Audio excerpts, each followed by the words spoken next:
Shut up and sit down. Hello, my friend. You are listening to the Dance Studio Scaled podcast, the number one place for innovative marketing, retention strategies, and business growth ideas made just for dance studio owners. Now, this isn't your average business podcast.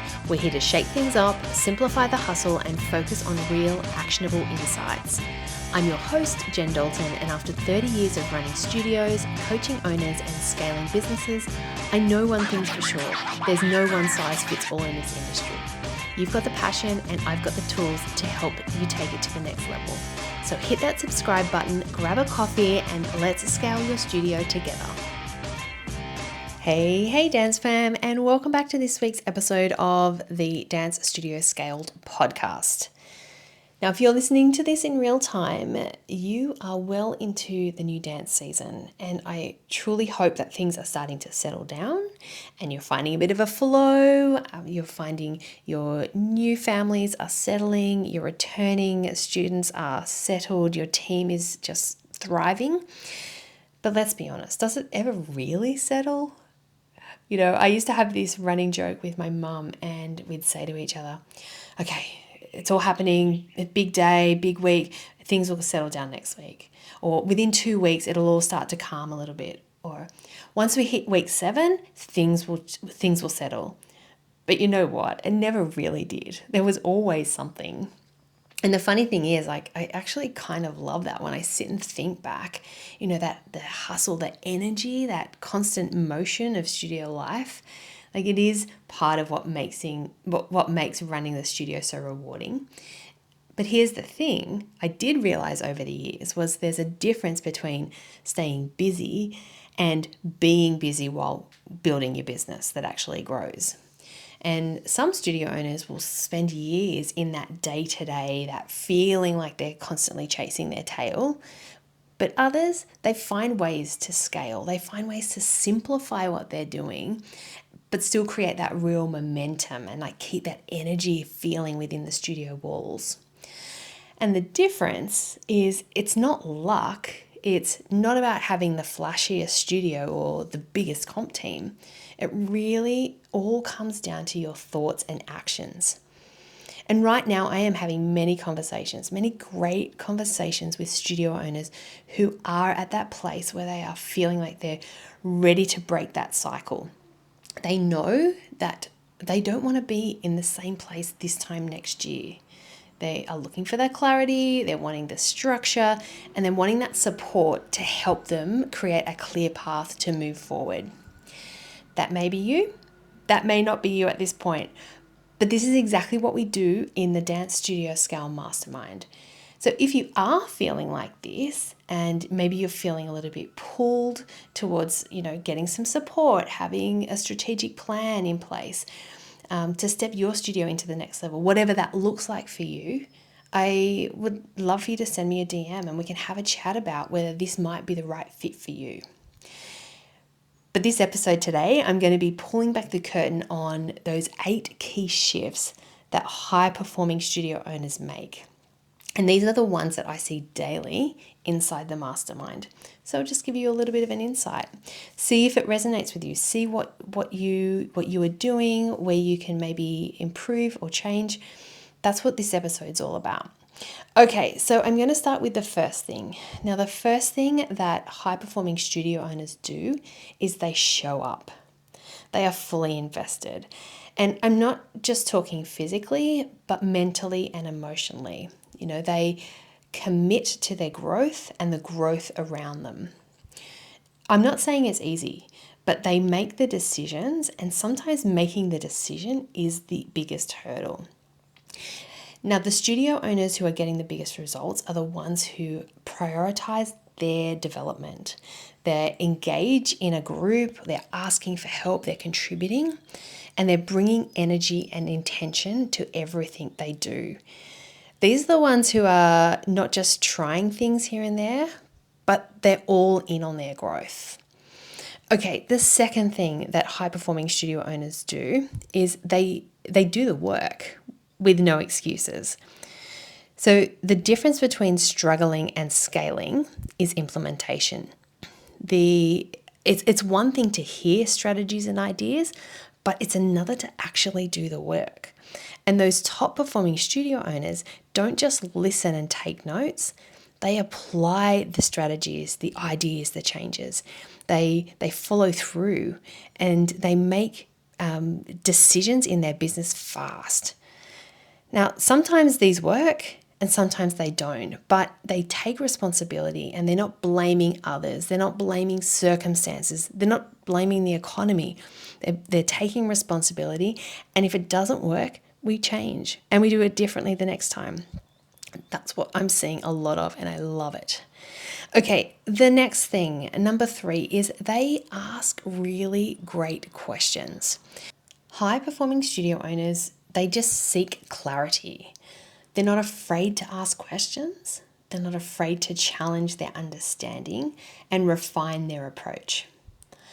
Now, everyone is different and we all have different personalities, and there are some people that actually find this harder than others, but it's that mindset of going in and being okay with, just because I've been doing something that's worked for X amount of years doesn't mean there's not a better way to do it. And that's the difference. They're asking questions like, how can I improve this system? It's been working, but how can I improve it? Or what's the best way to approach this pricing model? Or how do I tweak my marketing for better conversion? They're constantly curious, they're engaging, and they're open to learning. They come in with that growth mindset, and it's really refreshing to be working with people with a growth mindset. The best business growth doesn't come from knowing all the answers. It just comes from asking the right questions. Okay, the next one is they take action. And not only do they take action, but they do it fast. Now, truth is, ideas without any action is worth nothing. And the best studio owners, they don't sit on decisions for months. They move, they test, they refine as they go. I keep studio owners accountable for that, what they say they're going to do. Like if they're committing to a launch or a new program, if they're restructuring pricing, shifting a timetable, they know I'm going to follow up on the next call. Now, sometimes it's going to work and sometimes it's not. One of the girls I'm working with had a massive growth year last year and implemented a whole lot of new programs and offers and restructured. It was a massive growth year. And so she did see the results. She did have a great ROI on a lot of those. But in one of our last calls we had, she had had a look across the board and she's saying this one offer that she had added, it was almost costing them more time and money by running it. So what should she do? And we just agreed it was a good time to just put a pin in it, put it to the side. It's not serving her right now. Nothing to say that in 12 months time we can bring that and all the hard work's done. It's just to be a matter of bringing it back in. But again, she took the action, and that speed of action is the speed of results, right? It equals the speed of results. Okay, now the next one is they lean into discomfort. Now, I'm sure you know this, growth happens outside your comfort zone, and high-performing studio owners really are better at embracing the discomfort. They don't necessarily love it, but they do. They just embrace it. And I see it, the doubling of their revenue or increasing their profit or restructuring their team because they are willing to have those tough conversations. They're willing to let go of what wasn't working and make those bold moves even when it doesn't feel good, like when it feels scary. That is what they do. Okay, the next one is they accept the financial stretch. Let's talk about money. Investing in yourself and your business is never going to feel easy, especially at first. But the most successful studio owners understand that growth requires investment. Now, anyone will either invest with time or with money. And this is dependent on where your situation is, what's happening in your life. There is nothing that you can't find online anymore. Like if you wanted to really sit down and nut out this process, if you wanted to scale, you could go through and you could work this process out yourself. But do you have the time? A really good way to look at this is like, at the moment there are lots of options available to studio owners to bring in programs. And we can talk about the preschool program offers. We've got the Wiggles World of Dance, like they've got their preschool program ready, set. I would pretty much guarantee that anyone listening here is absolutely capable of writing their own preschool curriculum, running their own classes, finding their music, buying their props. However, you've chosen to invest financially into these programs because you don't want to be putting your time into the growth and into that process. So that's a good example of that time versus money. You're choosing the money over time. And this is the same when it comes to investing in yourself and business. You have to make those decisions. It may be the right time for you, it may not, but it's something that you have to consider. And it's those high-performing studio owners that they push through that discomfort of being able to raise their prices, investing in a mentorship or coaching or community, or hiring a team before they feel 100% ready. That short-term investment is what's going to equal the long-term success. Okay, next one is trusting in the process.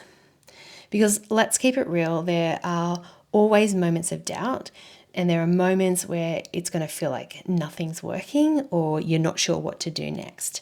And that's where the trust element comes in. And whether that is with a coach, whether that's with a community that you're with, the community support, or maybe you have a business bestie, this is where that can really help, but you have to have that trust. And the studio owners inside my mastermind, they trust that I have their best interests at heart. They trust that I've walked this exact path before, and I know what it feels like to be in their shoes, but I also know how to navigate them out of it. So having someone in your corner or people in your corner who can see that bigger picture really can change everything. And at times, again, it is going to feel uncomfortable, particularly at the beginning, but over the long term of the process, it's just all about trusting in what other people have done before or advice from people who have been where you want to be.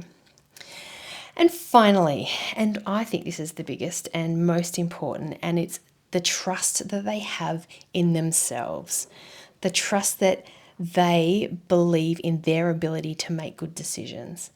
It's the trust that they stop second guessing every move, and the trust in themselves to have confidence that their skills and their instincts are going to lead them to success. Because at the end of the day, self-belief is a huge piece of this puzzle. So that wraps up the 8 things how high-performing studio owners think and do differently. So quick recap, number 1 is they show up fully, they are fully invested. Number 2 is they do the work with no excuses, they take that responsibility on. Number 3 is they ask really great questions, they come into a space with a growth mindset. Number 4 is they take action, and they take action fast. Number 5 is they lean into discomfort. Now, they're not going to necessarily love it, but they still do it anyway. Number 6 is they accept the financial stretch. Number 7 is they trust in the process. And those who are in my mastermind, they trust in me, which is huge. And I do not take that responsibility lightly. And finally, number 8 is they trust in themselves. They trust that they are going to get in and do the work, and that they will see the results at the end. So when you combine the right mindset, the proven strategies, and a community of support, that is when you will really see business growth. All right, so are you ready to think and grow like a high-performing studio owner? Again, if my words feel like I'm speaking directly to you and you are wanting to take the next step, so you're not in the same place next year, then let's just chat. There's no obligation. Remember, inside the mastermind, I am working directly with you, and we are breaking through your overwhelm. We're building a scalable and sustainable studio that works for you, and we make strategic moves that will lead to real growth. Now, I guess the difference, there are lots of options out there. As I said earlier, if you wanted to do this yourself, you absolutely could go online and you could find all this out for yourself. The difference, I guess, for me and others who are offering similar type of support is this is all about bespoke and a bespoke experience. So I literally jump into your studio to the point where I actually think of myself as being part of your studio. And then I see some of the members like posting things that they've done, they've changed names or they're doing different things. And I think to myself, I don't remember having that conversation. But of course, they don't have to have that conversation with me. But that's how I feel. It's like I really do become part of your studio, and and support you along the way. Now, we are in the process of inviting new people in to the mastermind. So if you have been sitting on the fence, maybe this is your sign to reach out and have a conversation.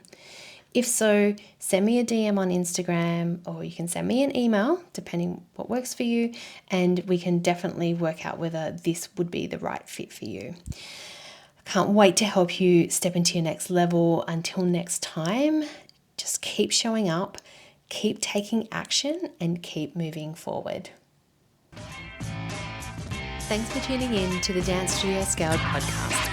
Now, if you enjoyed this episode, be sure to hit subscribe, leave a review, and share it with other studio owners who would love it too. And let's keep the conversation going. Follow me on Instagram at Jen Dalton for more tips, insights, and behind-the-scenes moments to help you simplify and scale your studio. Until next time, keep dreaming big and taking action. I'll see you back here soon.